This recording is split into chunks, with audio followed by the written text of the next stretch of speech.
gone past 1,000 days since Peter Murphy released a report to her own government to say this is what we should do about gambling advertising in particular. You, as a leader of this pushback against the advertising horde that's coming at us and causing a great deal of social structure, have been banging on about getting something done. Well, they've finally come out and done it, but to say that it was underwhelming would be an understatement, Martin. Yeah, well, I guess it's a classic good news, bad news, isn't it? I mean, I think given the powerful forces at play, the government would have preferred to do absolutely nothing. And at the press club last week, the Prime Minister acknowledged that, exactly what everyone's been saying, that we need to do more in this country to protect kids from gambling ads and also to break this nexus between sport and gambling. So I think that's a massive breakthrough, and I've got to say, after 1,000 days of complete silence, it was great to see that statement. There, he also outlined a number of reforms. Look, some of them are quite good. So he is talking about banning gambling advertising in stadiums and on players' jerseys, which I think is absolutely welcome and is one of the recommendations. He's talked about different things such as online Keno and others that technology has made really toxic. You know, like you play even household like the bingo, where you just used to play one game at a pub for 10 cents or $1 or something. You can now play hundreds of games at a time online, and you can actually lose big money. So there's some things that are really good. They also are looking at a crackdown on online gambling. So pretty much if you go to a site that doesn't allow you to register or opt out, gambling ads will be banned. So that's good. And for those sites that allow you to register, they must have an opt-out function for you to not receive gambling ads. Now, we would have loved a complete ban, but at the least we would have loved an opt-in option, and we probably think that there's no parent in Australia which would opt in to receive gambling ads so their kids can be exposed. Yeah. So just on that, with this sort of thing, the cynic in me suggests that it's taken a long time because the government, the gambling industry and the media industry, which are very complicit in this as well, have sat down and realised, well, we've got to do something because we are destroying society, but we can't do too much. And it's taken them this long to come up with something that all three are happy about because what has followed the announcement, no one has been too critical about. As a couple from the gambling reform have made some commentary, but generally speaking, it's just been accepted and we move on. Are you thinking that it may have been a three-way discussion rather than the government saying we're taking strong action? Look, I think it's slightly better than that because I think, although they've probably been a bit quiet, I think the AFL and the NRL and commercial TV are quite upset with it because it does include a cap on gambling ads outside of certain hours, no more than 3 ads an hour, which obviously we still think is too much. We wouldn't see cigarette ads on our TVs at 3 an hour, but I think they've done enough to annoy the industry as well. But the industry, I guess, has just, when I say industry broadly, as you said, sporting organisations, free-to-air TV and the gambling industry themselves, but they've just reaped so much profit off it for so long that they're just really addicted to it. So I think it's a little bit better than that. I think there is now a really golden opportunity. These reforms do have to still pass through the Parliament, and the government needs the support of either the opposition or the other parties in the Senate. And we know that a whole number of smaller parties are very on side for a full implementation of the Murphy report. So there's a lot of focus now on the opposition, I think. So in the short to medium term, there is a strong chance that we can strengthen these reforms before it goes out of the national political spotlight. And I guess that's my big fear, that once these laws are in place, it'll be seen as done and dusted and there won't be any focus at all. So another intense period for us and for those that want gambling ads banned and want other measures put in place. We're kind of reaching that last golden period where we can make lasting change. I said earlier we're having a member of the independent media joining us this morning, and it's the independent politicians and independent media that have been great champions for supporting your cause, but the media that derives so much benefit from gambling advertising revenue have been very reluctant to even speak about the curse that is gambling on our society. Um, because they are so powerful and reach so many, yet say so little. Is that a concern for you to be able to continue your push?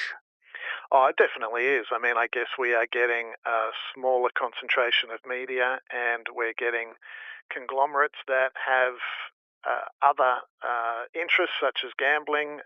News Limited have Code Sports, and they were looking at as well as they were looking at taking that into more a betting space, and they have other interests. But yeah, I think that reliance on gambling advertising is a big issue, and where it does lead to, I guess, a censorship of these really real concerns is definitely an issue. I have to say, though, it's been really interesting when we talk to Sydney Morning Herald and The Age down there, all part now of 9 newspapers.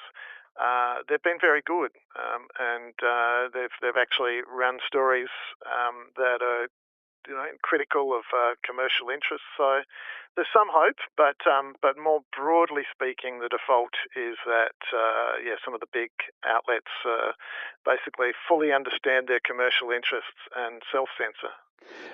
Your strategy has been, whatever it's been for a long period of time, to push the government to force these changes to Peter Murphy's inquiry. But now that they've gone a little bit of the way, do you still go full steam ahead with what what you have been doing, or is it time to just take a breath internally and review how you're approaching the strategy now?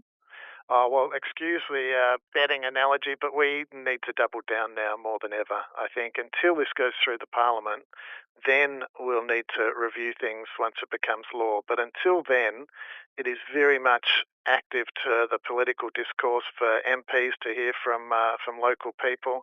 We have, the polls say, it's 3 or 4 different polls we've seen, up to 85% of Australians want tougher action on gambling ads and gambling per se. So we really need to mobilise that because, well, I think once these laws get passed, and we don't know exactly when they'll come to the Parliament, but we're kind of looking at I would say, like a six month period at most. We really need to hammer it down so that we can get lasting change. It's so easy to underestimate just the harm gambling is doing across our society. We lose $32 billion every year, but that's causing social harm on an industrial scale, be it financial hardship, marriage breakups. We know that, just as an aside, during finals football and state of origin football in New South Wales and Queensland, when those games are played, the combination of alcohol and gambling leads to a spike of domestic violence calls to those services. And we also know, really tragically, and we've had first-hand accounts of this, that up to 1 in 5 suicides in Australia could well be linked to gambling harm, according to some of the initial research. So it is devastating lives. There's a shame to it, which means it doesn't get spoken about. But we know that people really, really do want change because they either see the direct harm or they're just damn annoyed with these ads. So we still need those voices to speak out. Yeah, and if you're concerned about this, as we've said with previous conversation with Martin, just get in touch with your local rep, whether it be state or federal, and vent your spleen, if you like, about your views on it, because it's now down to a vote, and it's going to have to be almost a conscience vote. It seems that if the government have introduced it, we know that every member of that section is going to vote for this. So it's really the Liberal and National Party opposition that at this stage have been supportive of the gambling industry as well. Unless you can turn them, whether it be individually or collectively, you're probably fighting a lost cause. Well, I think that's right, and I guess that's really the focus now. Previously, under Peter Dutton, he did go further than the government back then in terms of restricting gambling advertising around sports. We're having some private conversations with the new leadership. Obviously, the coalition's been through a torrid time, but I think this really shapes as an issue that is not only electorally popular, it's a low cost. In fact, it'll actually be a net gain when you think of the benefit it comes to the community. It's something that could really define the coalition, and I think there's a lot of opportunity. And we're hearing from individual MPs that talk to us on both sides of the House that they really want to get this done, real reform.